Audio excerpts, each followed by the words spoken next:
बहुत पुरानी बात है। एक नदी के किनारे एक विशाल पेड़ था। उस पेड़ पर कई पक्षी रहते थे। दिन में भोजन के तलाश में वो जंगल में जाते थे और शाम को उस नदी के किनारे पेड़ पर अपनी अपनी घोंसले में लौट आते।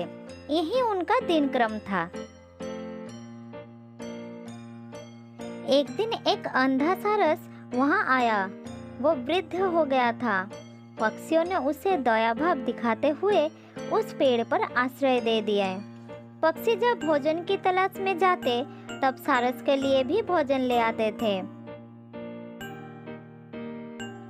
बदले में वो पक्षियों के बच्चों की देखभाल करता था। इसी तरह सारस का बिना मेहनत करके भोजन मिल जाता था और पक्षी भी अपने बच्चों की तरफ से निश्चिंत होकर भोजन की तलाश में दूर तक जाते थे। बड़ी सुख से पक्षियों और सारस के दिन बीत रहे थे। एक दिन कहां से एक लोमड़ी उस जंगल में आई। इधर उधर भटकते हुए वो जब उस पेड़ के पास से गुजरी, उसकी नज़र पक्षियों के बच्चों और अंडों पर पड़ी। उसके मुंह में पानी आ गया। अरे वाह, यहाँ बहुत सारा खाना है। मुझे किसी तरह इन पक्षियों के बच्चों और अंडों को खाना है। मैं अब और इंतजार नहीं कर सकती। वो उन्हें खाने के लिए पेड़ पर चढ़ी तो बच्चों ने बचाव के लिए शोर मचाने लगे। शोर सुनकर सारस चिल्लाकर बोला, कौन है? कौन है? हिम्मत है तो सामने आओ, मुझसे सामना करो।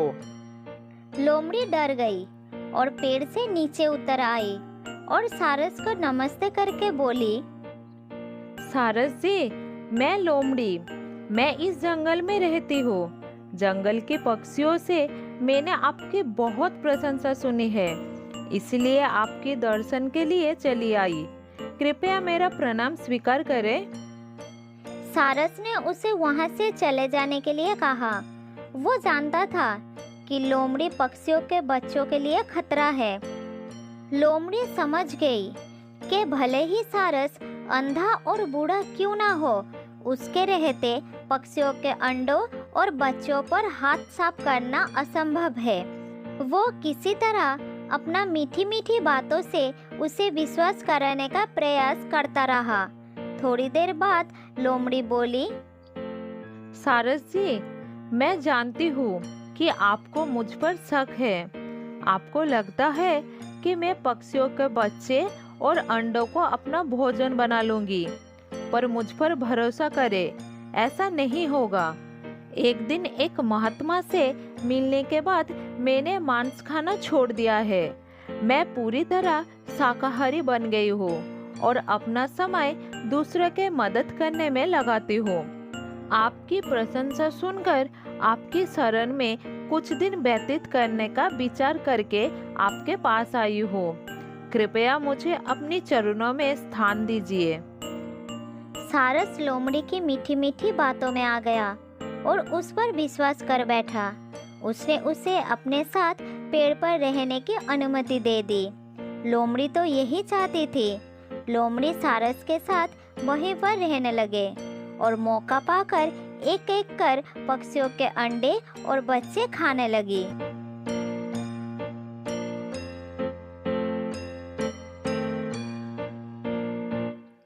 इधर एक एक करके अपने बच्चों और अंडों के गायब होने से सभी पक्षी चिंतित और दुखी थे। एक दिन सबने इसकी पड़ताल करने की ठान ली।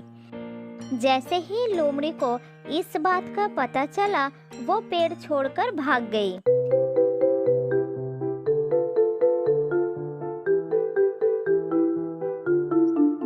इधर पड़ताल करते हुए पक्षियों ने पेड़ के पीछे जब झांका तो उन्हें ढेर सारे पंख और टूटे हुए अंडे दिखाई दिए।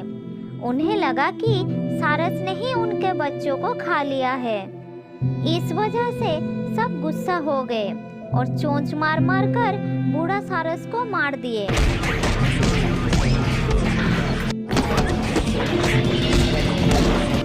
लोमड़ी को विश्वास करके बेचारा सारस अपने प्राणों से हाथ धो बैठा। तो दोस्तों, इस कहानी से हमें ये समझ आता है कि जिसके स्वभाव की जानकारी ना हो उसे आश्रय नहीं देना चाहिए। बहुत साल पहले की बात है। एक जंगल में रहता था एक टूनी चिड़िया। टूनी बहुत ही नेक और मेहनती थी। बरसात का मौसम आ रहा था। टूनी अपने घोंसले बनाने के लिए एक एक करके सूखे तिनके इकट्ठा कर रही थी। वो सुबह से काम कर रही थी। टूनी नदी के पास से सूखे तिनके उठाकर एक पेड़ के डाल पर जमा कर रही थी। अगर मैं इस तरह काम करती रही तो बहुत जल्द ही मेरे लिए एक सुरक्षित घोंसला बना लूंगी, फिर आराम से अपनी जिंदगी काट जाएगी। टूनी के घोंसले के पास ही एक पेड़ पर कालू नाम का एक कौवा बैठा था। कालू बहुत आलसी था। वो टूनी का कारनामे बहुत ध्यान से देख रहा था। उसे भी अपने लिए एक घोंसले की जरूरत था, मगर वो काम करने से डर रहा था। थोड़ी देर बाद कालू टूनी को कहता है, अरे ओ टूनी बहन, तुम तो सुबह से बहुत मेहनत कर रही हो। ऐसे एक एक तिनका जमा करके घर बनाना तो बहुत मुश्किल काम है। मैं तो तुम्हारे जैसा मेहनत नहीं करूँगा। मुझे कोई आसान तरीका बताओ। मेहनत में कोई आसान तरीका नहीं होता है। हमें अपने लगन से काम करना होता है। मेहनत के बिना कोई फल नहीं मिलता है। इसलिए कहते हैं मेहनत का फल बहुत मीठा होता है। सुनो बहन, मैं मेहनत के बिना ही तुमसे पहले घोंसला बना लूंगा अपने बुद्धि से, तुम देख लेना। ये कहकर कौवा वहाँ से चला जाता है और टूनी अपने काम में लग जाती है। एक एक तिनके जुड़ के घोंसला बनाने लग जाती है। इधर कौवा आसान तरीका ढूंढने के लिए इधर उधर घूमता रहता है। घूमते घूमते उसे एक कबूतर दिख जाता है। वो उसके पास जाता है और कहता है, अरे ओ कबूतर भैया, जब कोई पक्षी मर जाते हैं तब उसके घोंसले कहाँ जाती है? जब कोई पक्षी मर जाते हैं तो वो घोंसले उनके बच्चे इस्तेमाल करते हैं। अच्छा, ये बात है। और अगर कोई ऐसा पक्षी हो जिसके बच्चे ना हो तो फिर उनके मरने के बाद घोंसले का क्या होता है? अरे कौवा भाई, तुम कैसे उल्टी सवाल कर रहे हो? मुझे नहीं पता ऐसे घोंसले का क्या करते हैं। इसका मतलब मैं ठीक दिशा में जा रहा हूँ। कोई ऐसा पक्षी मिल जाए जिसका कोई बच्चे ना हो तो उसके मरने के बाद मैं उसका घोंसला ले सकता हूँ। कौवा वहाँ से उड़ जाता है।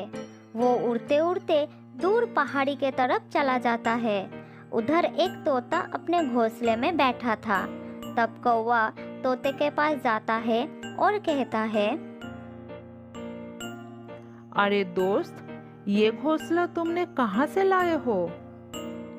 क्या कह रहे हो तुम? ये घोंसला एक एक तिनके से मैंने खुद बनाया है। इसको बनाने में बहुत मेहनत की है मैंने। अरे दोस्त, मैं भी अपने लिए घोंसला बनाना चाहता हूँ, मगर मुझसे तिनके जमा करने का मेहनत नहीं हो पाएगा। मेहनत के बिना कुछ भी हासिल नहीं होगा। अच्छा, तुम ये बताओ, यहाँ कोई खाली घोंसला मिलेगा मुझे? मेरा मतलब ऐसा घोंसला जहाँ रहने वाला पक्षी मर गया है और वो घोंसला खाली पड़ा है।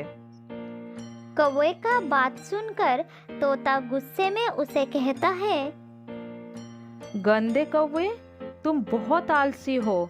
तुम पहाड़ी के उस पार जाओ। हो सकता है तुम्हें कोई चील का पुराना घोंसला मिल जाए। ये सुनकर कौवा खुश हो जाता है और पहाड़ी के तरफ चला जाता है। इधर टूनी चिड़िया ने आधे से ज्यादा घोंसला बना लिया था और वो कुछ सूखे पत्ते लेने जा रही थी, जिससे उसका घोंसला नरम और आरामदायक बन सके। उधर कौवा भी पहाड़ों पे पहुंच जाता है।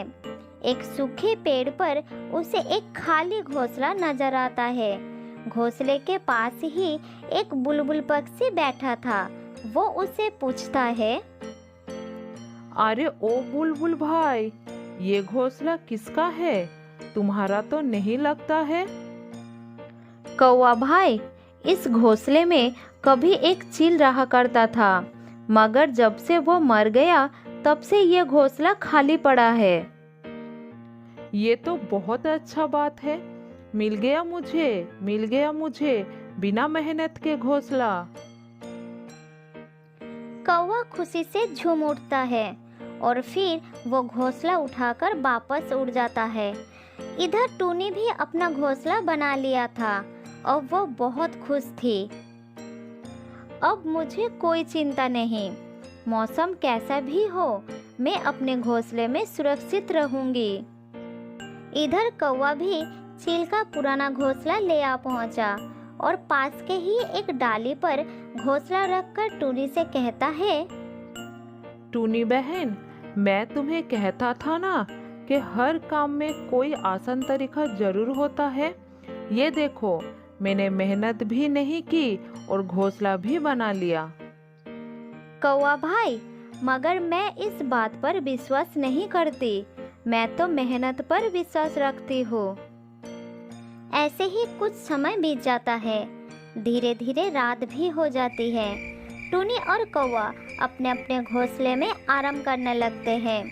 थोड़ी देर बाद मौसम बिगड़ जाती है। तेज हवा और बारिश शुरू हो जाती है। तेज हवा के कारण कौवा का पुराना घोंसला टूटकर जमीन पर गिर जाता है और कौवा बेघर होकर रोने लगता है। अरे ये क्या, मेरा घोंसला तो टूट गया। अब मेरा क्या होगा? कोई मेरी मदद करो मुझे। इधर टूनी अपने घोंसले में आराम से बैठी थी। तेज हवा से उसका घोंसले का कोई नुकसान नहीं हुआ। ये देखकर कौवा ने कहा, टूनी बहन, तुम सच कहती थी, मेहनत के बिना कुछ हासिल नहीं होता है। मैं गलत था। अब से मैं मेहनत करूंगा और एक सुंदर घोंसला भी बनाऊंगा। तो दोस्तों, इस कहानी से हमें ये सीख मिलता है कि हमें भी समय रहते मेहनत करना चाहिए।